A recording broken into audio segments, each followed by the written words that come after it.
from the oldest city in the USA, St. Augustine Tonight, with our guests, Albert Syeles,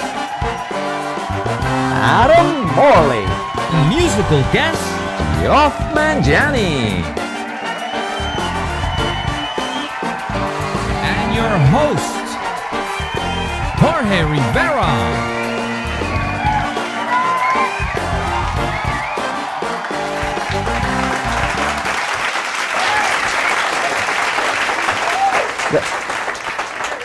The last time I walked like this was trying to get on the train in China at 6 in the morning. All the workers were sleeping. But here we are, St. Augustine Tonight. We're here. And yes, and one of our guests is Geoff Magnani, and he's part of the director of this wonderful St. Augustine Community Band. Yes. And we just have a sample of what's going on. Another thing I wanted to say is we always thank our sponsors like Foxtrot Studios, Garrett Brothers, who gives us furniture. Garrett Brothers Home Decor and Collectibles is their full name. And also our caterer for today. Wow, we got so lucky. We're being catered for the guests, of course, by Delicious Oasis. It is Cuban gourmet. They've won all kinds of awards. Their Cuban sandwiches won an award. Their key lime pie, their moose pie, I mean, all these wonderful things. You can't go eat in this place. It's all pickup or delivery. But they deliver everywhere. I mean, they go way, way out there to deliver. You know, most places stay in a 2-mile radius. That is not their thing. Their food is unbelievable, and we are so lucky that they wanted to do this for our show. So let's give Delicious Oasis on Moultrie Road.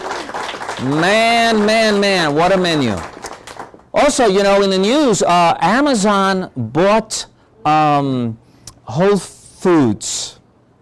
So now your organic carrot dipped in oil will come on a drone, probably. I think that's wonderful. Another thing is our royal family, Beyonce and Jay-Z, had twins. And I believe the boy is named Sean, which is Jay-Z's real name. And the little girl is called, I guess it's Bea or Bea. It's B-E-A. And they have a little sister that's 5 years old called Blue Ivy. And she's very happy to be a big sister. So we want to congratulate them. There's so much loved in the country. Another thing I saw in the news is that Dubai is starting robo-cops. Robots as cops. And they will give you information. You can pay a ticket when they come up to you. You could dial emergency. They're a robot. They come up. They hope that by the year 2030, Dubai, 25% of its police force will all be these robots. And I guess in about 20 years from now, these robots will do more. They might arrest you. So this whole robotic thing scares me, because they take jobs away from people, driverless trucks, where will our truck drivers go, and it goes on and on. So when you see these countries already doing this kind of thing, where robots are filling the function of people, it reminds you of these science fiction movies that we watch, all right? Another thing, I don't know if it's good or bad, but the United Kingdom, in the UK, someone found how to turn urine into electricity. I think that's all I should say if I want to keep this a G show, rated G. But they've been able to turn urine into electricity. So there's hope. I think they will not, as long as I keep drinking beer, they will not cut the power. Okay, this is the idea, I guess. I guess that's as far as I can go. Now, if you know, the United States was a huge in supercomputers. We always had the fastest, most powerful supercomputer on the planet. Well, now Switzerland just beat us. You know how we say this has so many gigabytes of power? Well, in supercomputers, it's petaflops. Petaflops is the term they use. And the US supercomputer does 17 petaflops. Switzerland's computer does 20 petaflops. But the sad point of this thing is not that Switzerland beat us, but we're number 4th.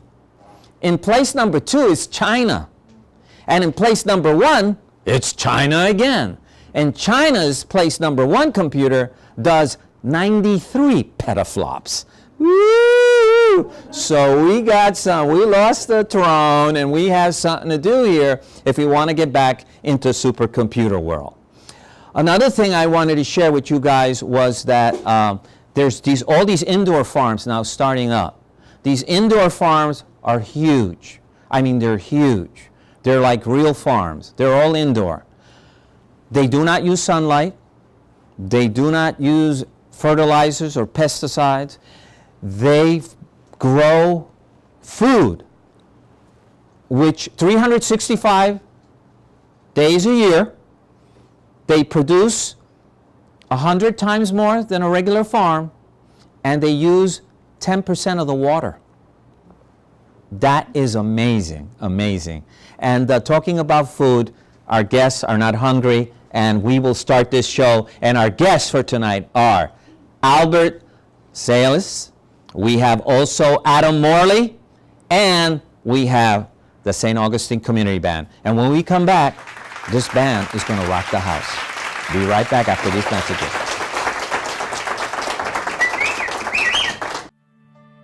At St. Augustine Distillery, we're part of a new generation of American craft distillers.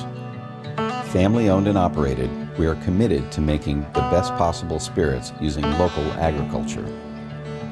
Our distillers make everything by hand, from mashing and blending to distilling and tasting each and every batch.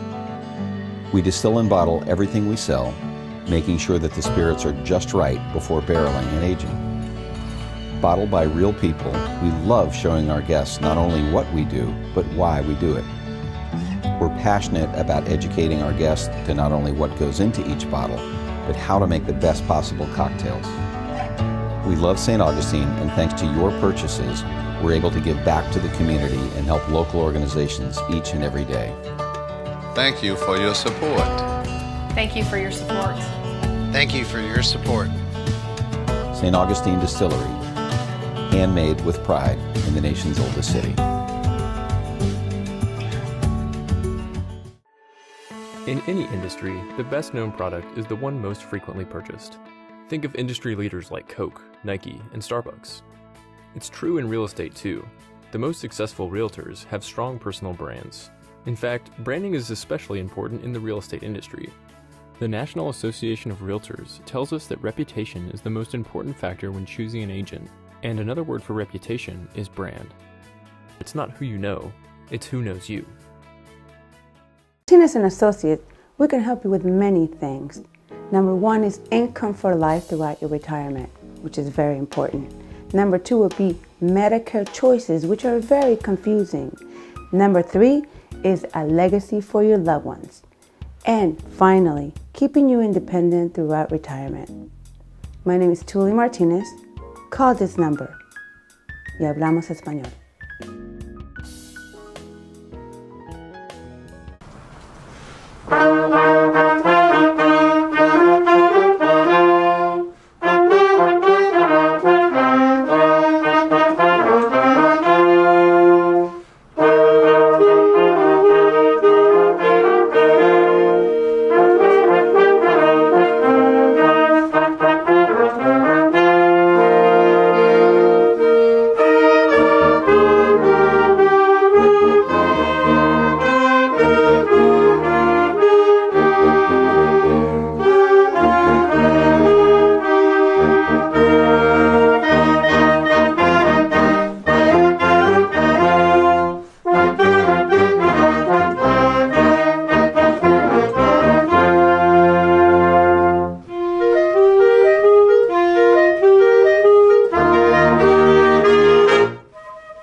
Magnani & Associates, we can help you with many things. Number one is income for life throughout your retirement, which is very important. Number two would be Medicare choices, which are very confusing. Number three is a legacy for your loved ones. And finally, keeping you independent throughout retirement. My name is Tuli Martinez. Call this number. Y hablamos español. In her special way, and I just have to say, in my life, I love that woman, 'cause she's more than I deserve, and she gets me where I live. I'll give all I have to give. I'm talking about that hummingbird. Okay, we're back, ladies and gentlemen. And that was a wonderful number. I think that was from the Disney film or animation Frozen, what the St. Augustine Community Band was playing. It was lovely. And we have with her Albert Syeles. Right. Good to have you here. Thank you. Glad to be here. And I see you a lot around town. I got to know you through, I guess, Romanza and through the Celtic Festival and the things you were doing. Where are you originally from? Originally from the Washington, D.C. area. Silver Spring, Maryland is where I was born, but I've lived all over the place. I think you lived in Texas at one time? San Antonio, Texas. I Yeah. almost didn't come back from there. That's so beautiful there. But this is better. Okay, and you've been here how long now? 11 years. 11 years. 2005. Now almost 12. You organized this Celtic with a St. Patrick's Parade thing. Give us a little detail on when that is and how big is it? Okay, well, the St. Patrick's Day Parade is the weekend before St. Patrick's Day on the Saturday. More people will come to a parade on Saturdays, of course. Yes. So the Celtic Festival is also that weekend, that same weekend. We get probably 6,000 or 7,000 people coming to the parade from all over the place. It's the only St. Patrick's Day parade in Northeast Florida. I see license plates from everywhere. Yeah. And then we get about 16,000 for the weekend for the Celtic Festival in a town of 14,000. 16,000 people. We double the town. Mamma mia, lots of green beer. Lots of no green beer, that's not authentic. No. Lots of green. Lots of shamrocks, lots of kilts, lots of tam of shanters. Lots of bagpipes, but no green beer. I'm always surprised with the events on Francisfield. I mean, they have like these Highland games also? That's part of the festival. Our festival is unique in the whole region because most Celtic kind of festivals are Highland games with a little music. We're a music festival with Highland games. And actually our Highland games is one of the biggest Highland games in the region, yet it's just a part of our bigger festival. Yes. I love the bands you guys bring. We have usually have 8 or 10 really big name bands, most of them international. The fan favorite is, of course, Albanach, the guys with the drums and the bagpipes. Those guys make you hop. From Scotland, and they come back every year. And we also bring in over from Ireland the #1 Irish band, the Dublin City Ramblers, who've been around for 40 years. Wow. And they're still #1. Last 3 years, they've been voted the #1 band in Ireland, so they're still going strong. Yeah, this year I saw the line to get in Francisfield just went around the block. I mean, everyone, and it was the weather was magnificent. And it's like everyone wants to go to that. Where did that come up to do that kind of parade in St. Augustine that has such a Hispanic kind of, Spanish heritage? Well, you think of St. Augustine as the Spanish place, but in fact, over half the residents of St. Augustine have Celtic heritage, either Irish or Scottish or Welsh or some other Irish or Celtic heritage. Some ancestor of theirs is Celtic. In fact, Spain and Ireland and Scotland have a lot in common with the Celtic people. That's what a lot of people don't know, that Spain is also Celtic, part of Spain. Actually, the Celts in Ireland and Scotland came from Spain. Wow. The kilt and the claddagh ring and the bagpipe came from Spain to the Emerald Isle and to Scotland. The people in northern Spain are still Celtic. They've always been Celtic. They still play bagpipes. They still wear kilts. When I traveled to that area, I saw whiskey houses. I saw what they call la gaita, which is the bagpipe, a The smaller gaita, version yeah. of that. And the famous little beret, and it was, I did not know until I traveled that region that these people were the same as the people in the Emerald Isles. They're actually genetically closer related between Ireland, Scotland, and northern Spain than the rest of Spain is to northern Spain. Oh, wow. In our sister city, St. Augustine's sister city, Avila, Spain, is one of the most Celtic cities in the world. They hold the second largest Celtic festival in Europe in Avila, Spain, in our sister city. So if they got a special Celtic festival, we have to have a special Celtic festival. Right, because Menendez came from Aviles. He came from that region. Don Pedro Menendez, the founder of our city in 1565, brought 800 colonists from Avila, Spain, and they're all Celtic. Now, Don Pedro himself was a Visigoth. He's the nobility class. He wasn't Celtic blood. Right. But all of his colonists and soldiers were. So we were founded by Celts. St. Augustine was founded by Celts. We had 8 colonial governors, either under the Spanish or the British, who had Irish or Scottish or Welsh last names. All of our vicars, including Don Miguel, what's his name? I can't help you there. Well, all of our vicars were Irish Okay. because the Irish were trained by the Spanish in Spain and sent out to the colonies as their priests. So the one I love the most is the Spanish monument in the middle of our square, our Plaza de la Constitución, Right. was erected by the Spanish colonial governor Sebastian Kindlein O'Regan. And his name is on that monument. Go look at it sometime. Wow, wow. I mean, so we're really dipped in this Celtic thing, whether we know it or not. We're the most Celtic city in America. We're the oldest Celtic city in America by far. Wow. And how old is our Celtic festival? How many years have we been? We just had our 7th. We're going on our 8th, coming up on March 9th through 11th of 2018. And how did it start? How was the first one? I mean, well, we started Romanza to showcase the arts and culture of St. Augustine, and we were learning how to do things. And someone suggested that we needed a St. Patrick's Day parade, and a nonprofit should do that, and maybe we should do a festival too. So we said, okay, we'll give it a try, and we gave it a try, and it was a success, and so we kept doing it. And it's turned into, instead of practice, it's turned into our fundraiser, because we lose money on everything else that we do for supporting the arts. in the Romanza thing, you lose money. Right, because Almost all of it is free. It's a charity. We're supporting the arts. Right.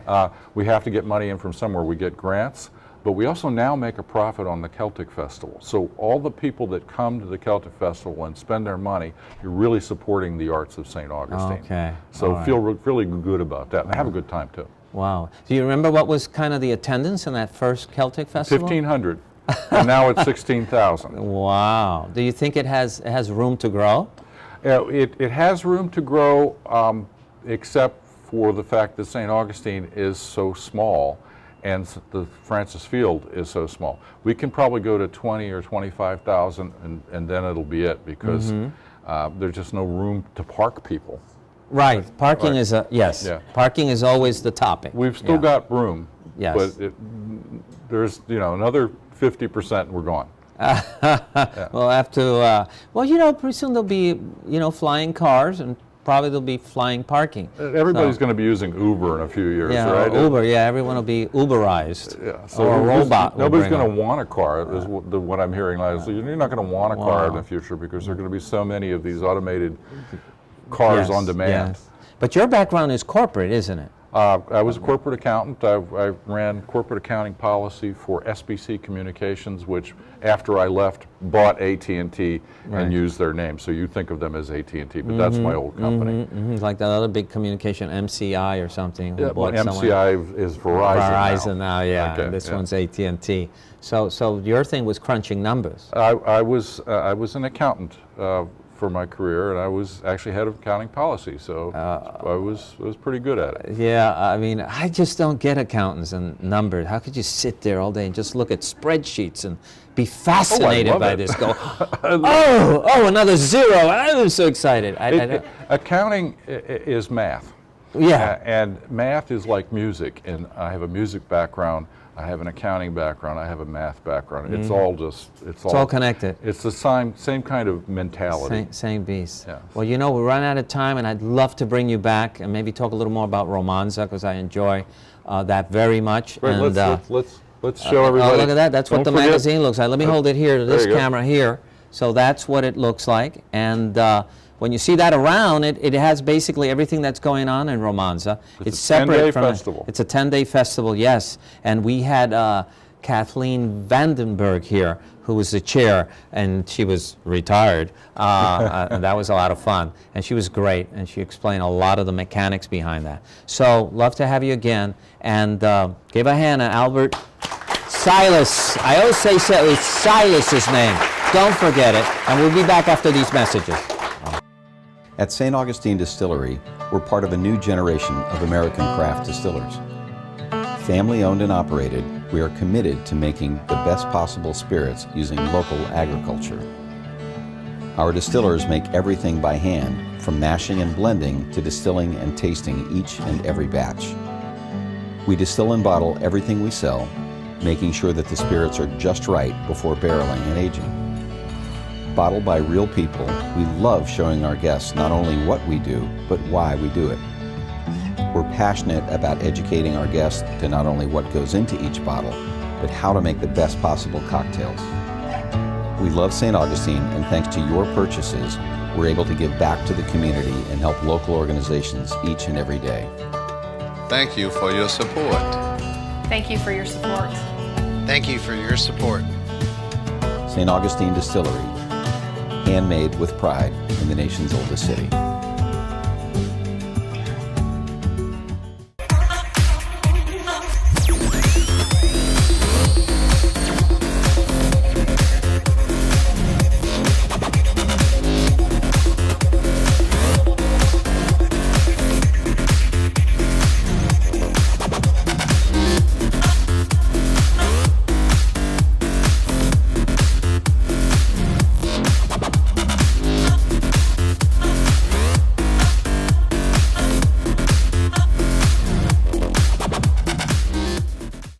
In any industry, the best known product is the one most frequently purchased. Think of industry leaders like Coke, Nike, and Starbucks. It's true in real estate too. The most successful realtors have strong personal brands. In fact, branding is especially important in the real estate industry. The National Association of Realtors tells us that reputation is the most important factor when choosing an agent, and another word for reputation is brand. It's not who you know, it's who knows you. We're back, ladies and gentlemen. That's it. And our guest is Adam Morley. Right. Nice to have Adam Morley. If you don't know who he is, he's an environmental leader. He's someone who gets people together to do different things in the community to make us a little cleaner, let's say. So, Adam, I guess I got you also run for a political seat, don't you? Yeah, I have ran and currently running for State Representative District 24. Right. But I guess I know you because you have like what is it, the litter getter or the getter litter? What is it? the litter getter. I started that almost 2 years ago now. It's now actually under the nonprofit North Florida Coastal Caretakers. And what is it? It's actually a vessel that we conduct waterway cleanups with here on the Matanzas River in St. Augustine. So we go out there and we do both data and trash collection. Trash collection. What things do you pull out of the Intracoastal? Mostly single-use plastics. Plastics. Such a huge problem out there and globally. So some of the most common items we find: plastic bags, styrofoam cups, bottles and cans. Wow. But usually it's the lightweight stuff that ends up out there more than anything. I went out, I think on the coldest morning I can remember here in St. Augustine. My son was with us. And it was amazing the things that you were pulling out of, because when you look at the Intercoastal from the Bridge of Lions or from anywhere, it looks pristine. But when you start pulling in that pontoon boat you have into that shoreline, holy Lord, hooks, nylon, bottles of any kind, you name it, you find it, boots. Yeah, there's a lot of stuff out there, and pretty much every trip that we've ever done on the Litter Getter, we start out, and when we're out in the water, we're looking, we're like, wow, there's not a lot of trash out here today. And then we spot something over close to the shoreline, and we're like, okay, let's go get that. We're thinking we're going to pick up one piece of trash, but we get up closer, and as soon as we go to get that piece, it's like, oh, there's another one. Oh, and there's another one. Exactly. And the next thing you know, we're like an hour and a half into the trip just in this one little section of shoreline, doing a cleanup and filling the boat up. Yes, yes, and that's what I saw. And you know, I see a lot of people recycle. You know, we all have these, most of us have these green bins now, at least in the city. And I know you had a recycle company. Yeah. I used to go out in the areas that were not part of the city's recycle program. So I was the founder of A&J Recycling Service. We specialized in apartment and condo recycling programs. Sold that back in 2015. It is still going and growing strong. I think it's North Florida Recycling now, or First Coast Recycling. I'm sorry, it's First Coast Recycling is what the company is now, and they're still going and growing strong. But yeah, I'm not in the recycling industry anymore. What's the biggest fallacy about plastic, you think? That it is recyclable. So it's not really recyclable? Plastic recycling is not working. Plastic recycling is part of the problem. So how much of the plastic is really recycled? It's such a small percentage, and it depends on the region that you're in. So what a lot of people don't understand about the recycling industry, and just to clarify, it's plastic recycling that's not working. Other types of recycling make sense, it works. Like bottles and aluminum cans? Glass, aluminum, fibers, that still makes sense. Plastic recycling doesn't make sense. It's not working. Plastic recycling is a market-driven industry. There has to be a demand for that material in order for it to have enough value to be recycled. Unfortunately, plastic recycling does nothing to reduce the demand for new virgin materials. So let me stop you right there. So the idea that I think because I drop a plastic bottle in the bin that I'm going to get that bottle back recycled is not true. That's not true. In fact, there are. It's amazing how many studies are now being done. I've known this for a while, having been in the industry, but more studies are coming out, which is encouraging. And I'm talking to people who are aware of this, that people simply having access to recycling, those people consume more plastics and more resources because they think they're doing good by recycling. Oh. So it's one of those things that the sooner we get away from the argument of, well, we need better recycling. Recycling is the answer. The sooner we accept that recycling is not working, the sooner we can actually move towards real solutions. So what happens to that plastic in the recycle bin? So the plastic, off the top, 50% is not even a valuable enough material. It's not enough of a commodity to make it anywhere. So it gets sorted out at the MRF, the Materials Recovery Facility, and heads to the landfill. The rest of it normally gets downcycled. It gets made into an inferior product that is no longer able to be put into the recycling bin. Like maybe a bracket for this chair or something. Right. A plastic part for this chair. Something that's going to be used for a single purpose and wear out relatively quickly, because planned obsolescence, we need things to wear out so that consumers will buy more. So we need them to wear out so that consumers will buy more and those companies continue to make their profits. Market, yeah. And that's not sustainable, and that's part of the problem.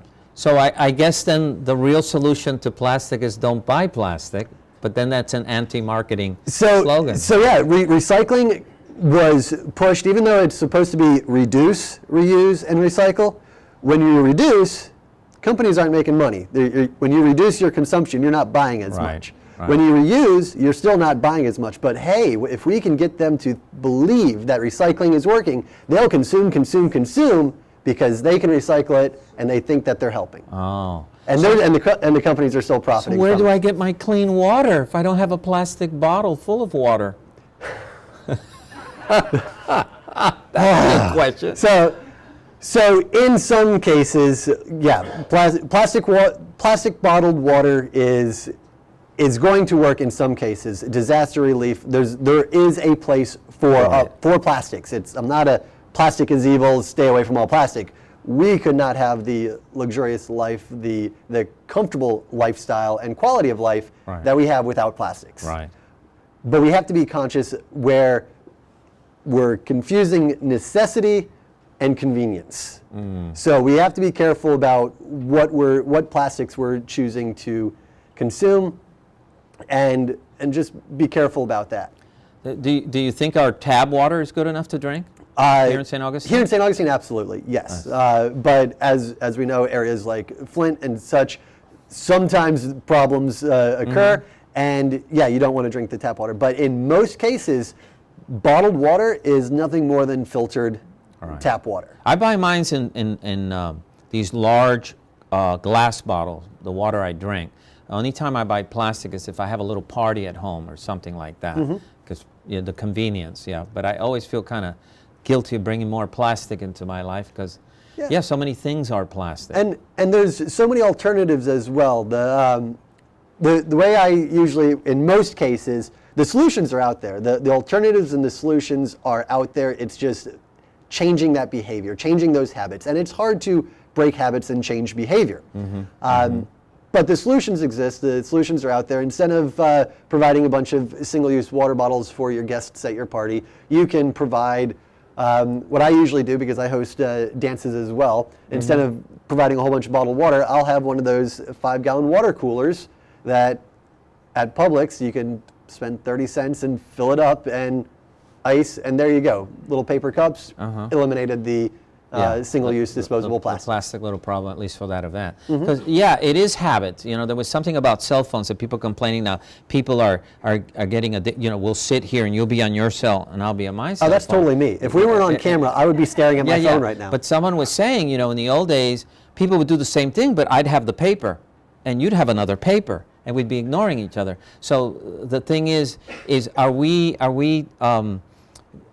creating a new behavior, or are we making a behavior that we already have worse, And I think that's the debate with people in plastic, getting used to the plastic bottles, and they're always carrying one. I see these people in New York carrying these giant plastic bottles of water, like if New York was a desert, There's a hydrant in every corner in a restaurant, and they're carrying this bottle of water like they're crossing the Gobi Desert. And that's kind of funny, It's like... So some encouraging news, though, is that the consumption of single-use plastic water bottles has decreased in recent years. So we are seeing that we are changing those habits. We are changing those behaviors. A lot more people have switched to reusables. And tin, having their water in these the stainless steel or aluminum.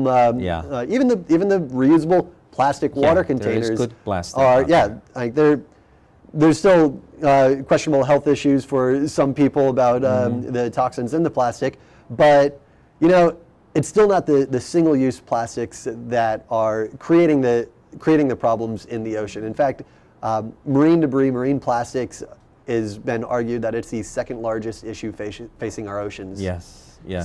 And I know you took me out there in the coastal, and we went to the side, and if you put your hand in the water and bring it up, there's all these tiny, tiny little pebbles of plastic that the fish eat. And then we eat it too.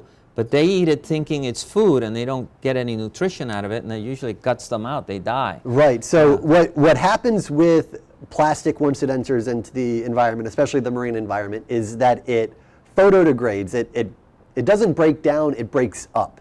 It breaks up into smaller and smaller pieces of plastic, but it remains plastic. And those pieces of plastic act as a sponge. They actually absorb the toxins in the water, so they can become up to 1 million times more toxic than the surrounding water. So that's PCBs, DDT, heavy metals, like all these toxins getting into these microplastics. We have now documented at the plankton level, plankton consuming these microplastics full of these toxins, and those toxins transferring into the tissue of the plankton. We know that the entire base of the food web is built on plankton in the ocean. And I'll have an algae salad thinking it's so healthy for me. Right, and it's like fish is not even the healthy dish that it once was. We have so much entering into the water, and what's happening is a term that I like to use is bioaccumulation or biomagnification. So it continues to build all the way up to the top of the food web, and who's up there at the top of the food web but us? Well, yeah, and it's sad. You know, another issue is people dropping all their medicines, flushing them down the toilet, and all their antidepressants. You know, and the fish are like really mellow.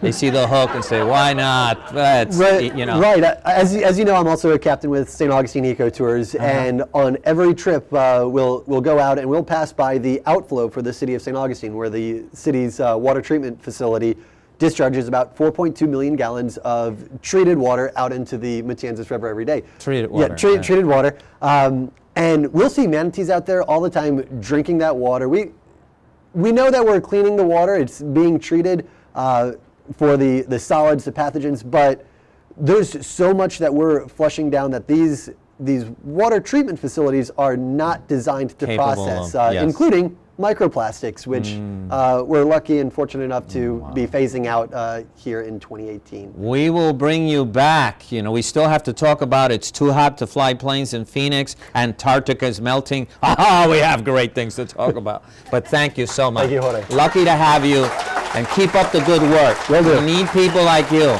to keep us aware, informed, and help clean our environment. Thank you. We'll be back after these messages.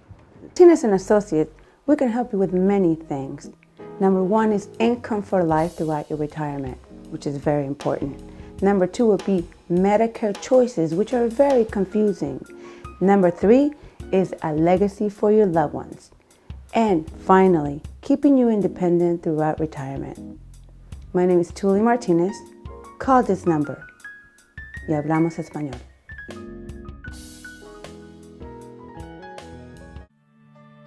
At St. Augustine Distillery, we're part of a new generation of American craft distillers.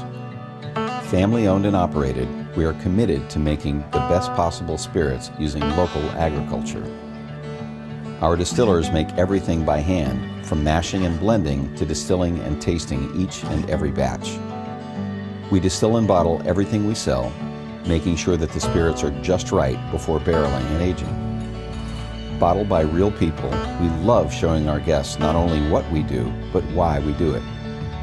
We're passionate about educating our guests to not only what goes into each bottle, but how to make the best possible cocktails. We love St. Augustine, and thanks to your purchases, we're able to give back to the community and help local organizations each and every day. Thank you for your support. Thank you for your support. Thank you for your support. St. Augustine Distillery, handmade with pride in the nation's oldest city. Hello, I'm Grant Paxton. Welcome to Foxtrot Creative Studio. Let me show you what we do. We've been in business for 3 years now. We can create different graphics for you, ads, mailers, flyers, business cards, logos, and even websites.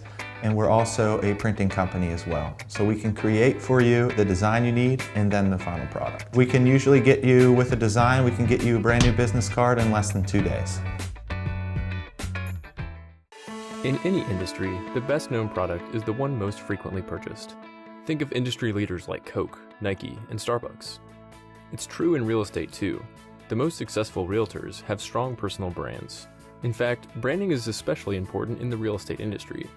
The National Association of Realtors tells us that reputation is the most important factor when choosing an agent, and another word for reputation is brand. It's not who you know, it's who knows you. We're back, ladies and gentlemen. And this time we are with Mr. Geoff Magnani. Right, you got it. All right, my Italiano is good. I can go to Italy now. And it's good to have you, you know. Thank you. I guess I ran into you and the St. Augustine Community Band. Right. Is that the right? Yes, there's so many bands, I sometimes get them confused. And you were playing there, I believe it was the Night of Lights or something. Yes, downtown. Yes, downtown. And for me as a cameraman, it was very frustrating because you were all gated in like a dangerous animal I could not get close to. But you played beautifully that night. I remember you guys were all in there. I mean, just squeezed. And that wasn't all of us. That wasn't all of you. No, Now, your full name is what, Geoff? The full name is the St Augustine Community Band. Okay, but your full name? My full name is Geoffrey Stephen Magnani. Oh, wow. Mama had a lot of names for you. Yes. So now, you're originally from where? Actually from New York. New York? Yep, Central New York State. Central? Where in Central? Right. Just the southern tier, north of Binghamton, New York. Ah, Binghamton. Yes, Yeah. I remember. Oh, they got a Binghamtonian out there. Right. Look at that. He was so happy. Good place. He's not alone on the planet. Okay. So the other thing is, so now you studied, your background is music, then? Yes. I did a degree in music education and secondary in performance. All right. So, of the Crane School of Music, Northern New York. So Northern New York. Potsdam, yes. And how long you been down here in St. Augustine? 2.5 years. 2.5 years. Right. And what spurred you to suddenly say a community band would be a wonderful idea? Well, we first got down here, and I figured, you know what, of all my years of teaching and working with bands, I figured it'd just be nice to go play in one. So I looked around and checked, and I found out that the closest one was either Palm Coast area, or I had to go up to Jacksonville. And so I would drive for about 3 or 4 weeks. I drove down with a friend to Palm Coast and played in their community band down there. But then I just realized every time I'd come home, I'd be complaining. And my wife finally would say to me, well, why don't you just start one? Those women, that direct counseling is wonderful, isn't it? Stop complaining, and why don't you just start one? So I got the word out to a friend in Florida, in the area here in St. Augustine, and he had some contacts, and I said, well, let's just try to meet and put something together and see what we can do. So we started with last year, about 38. We first started with the first band was 38. You started with 38, and what you got now? And now we're close to 70.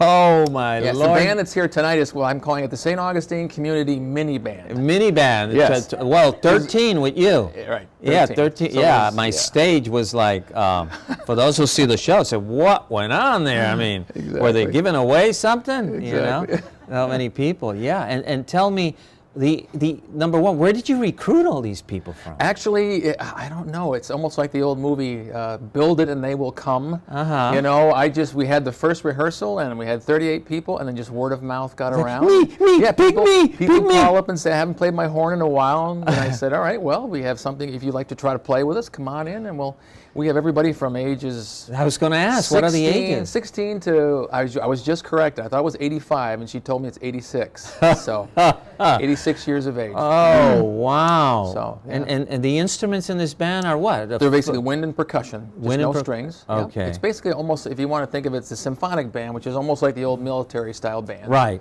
From years ago. So, yeah. And you guys had your last season show at the out by World Golf Village? Pacetti Bay Middle School. They have been fantastic for us. That's a huge stage. Yeah. I went in that school, I did not know. Yeah. And when I went, whoa. It's a wonderful jewel in that area for us to be able to rehearse. So and far they have been wonderful in helping us and accommodating us there. And for concert performances too. So yeah. So how did you decide you wanted to do music?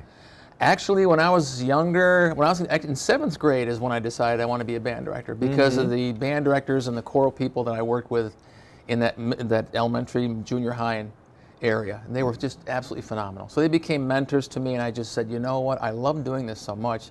This is what I want to do. So I was blessed in the fact that in 7th grade, I knew what I wanted to do. 7th grade, you knew this is the direction my life needs to go. I knew I wanted to be a band director. A band director. So yeah. When you think of band directors that you thought were influential, you looked up to them. Could you name anybody? Oh, absolutely. Oh my goodness, some of the classic ones I know. Zubin Mehta was one of the New York Philharmonic, just absolutely incredible, of course. Wow. All the greats. I look back at some of the video of the emotion of Stravinsky when he would conduct, Oh. and just the passion that they showed when they performed their music, their facial expressions, and the joy they got out of it, and producing something that could be so emotional and so powerful. I said, what a great way to be able to express yourself. Music, humans and music, Absolutely. huh? Absolutely. Isn't it something? Sure. And do you play an instrument? I am a percussion major. I majored in percussion. I minored in the brasses when I was going through school. Okay. And when you say percussion, you play what? Drums, drums, anything? mallets, timpani, anything you should hit with a mallet. Yeah, or I got a nice steak, needs a beating. Hey, exactly. hey. Exactly. You do some music on that steak there. Exactly. But so that, a little bit of everything. And how did you end up here in St. Augustine? Well, my son moved down here, and he's got his degree. He's a doctor in in the physical therapy. Okay. Yep. And so he came down. He decided he was married down here, and we had just retired. So we came down, and for the wedding, we just retired. It was your first time in St. Augustine? It was, yeah, first or second time. We visited family, but we hadn't been down here in the specific area. So we stayed with him for about a month. And in those 4 weeks, I woke up every morning saying, blue sky, sunshine. Blue sky. I just said, no blowing snow, shoveling snow. I said, this would be really wonderful. Wow. And my wife and I both love the beach. Oh, so yeah. we built a house. The house we have is about 7 miles from Crescent Beach. Okay, all right. So it's still close enough to the water we can go. Oh, wow. And so when you look at this band for the future, what do you see for it? I mean, it's so young. Right. We're only a year and a half to 2 years old, and I think right now it's just generating that continued excitement of performance and also increasing our performing venues. We want to get out there and perform more for the public, and it's difficult, especially in downtown St. Augustine, because they like bands and they love their music in St. Augustine, which is great, but the bottom line is you're too big. Yes, yes. We can't fit you. If you have 6 to 8 or 10 people, you're good to go. So I was joking with our little mini band at our rehearsal and said, you know what, this could be our touring band. So, I don't know, but it's nice. But that's the only disadvantage of having 70 people in a band, because it's large. It is. How many did you have on the Night of Lights? Do you remember? Nights of Lights, we had about 54. Wow. You guys were almost 55. pouring out of that railing that was there that kept you out. It was by the Tourist Information Center by the Castile Street there in San Marco. And I remember it has this railing, and some of the people were just on. Yes. We were. But it was wonderful and enjoyable, and we hope to be back again this Glad year. there's not a violin, because someone would get hit in the head. Yeah. Exactly. Space was tough. It's all here. Exactly. So now, when you listen to music to relax, what do you listen to? Oh, I listen to all kinds. I like classical music, but I like contemporary rock. Okay. I do like jazz. I do like country. I'm not really a fan as much of rap, but I do listen to some of it, though. So I listen to all kinds of music, all the different genres of music. Right. Yeah, because you're always. I'm the same way. If you went into my iPod, there's everything from Arab pop to klezmer music to classic rock, Metallica, I mean reggaeton. Sure. So yeah, I love music. So now you've been here this time. If you were, this is my question I give people. If you were on the island, Jorge's Island, could not escape, and you could only listen to one piece of music, what would that be? Oh my goodness. One piece of music. That's it. It would not drive you insane. Oh my goodness. It would probably have to be a classical piece. Okay. It could probably be some, if it's going to have to be peaceful for me, I would imagine either Schumann, Brahms. Okay. Bach? Yeah, Bach, of course. Yeah. Bach and Mozart, all the classics. Wow. Well, we're going to keep our eyes on that band. Would you play something for us? Sure, absolutely. We'd love to. Because you guys started the show, and it was from Frozen, wasn't it? From Disney yes, music, from Frozen. the Disney animation, and it was beautiful. Play something for us, and we're going to bring you back. We want to see how this band keeps. What's for your next season? Do you know what the next season has in store? Well, next season we start rehearsals in mid-August again, and we already have our concert schedule set up. We have a concert at Passetti Bay Middle School.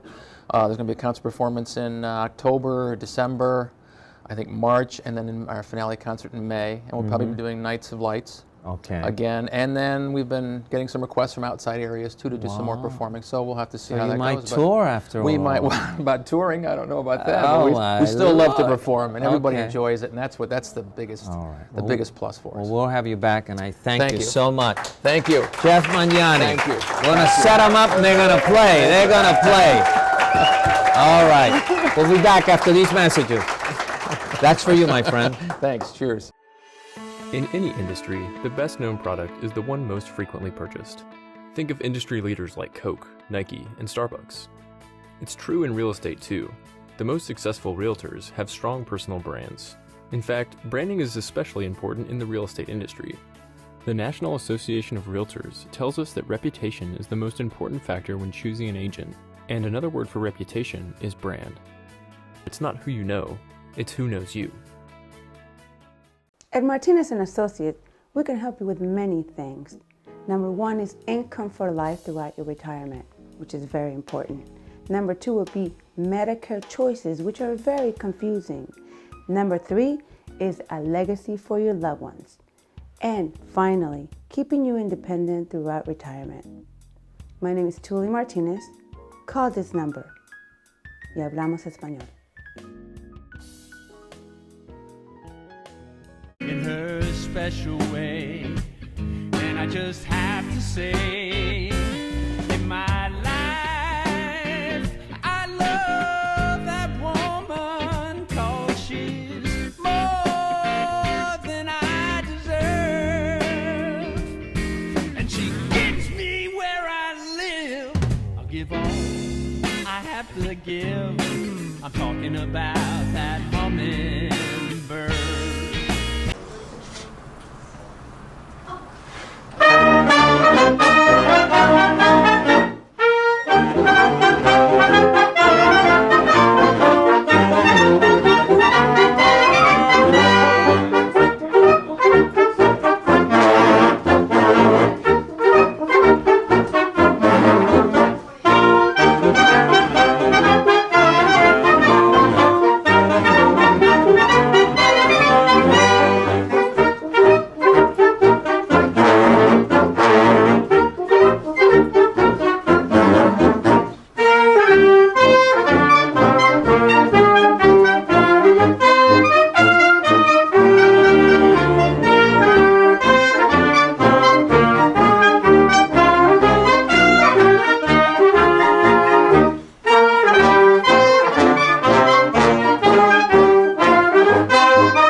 Next week with another wonderful show, and give another hand to these wonderful musicians.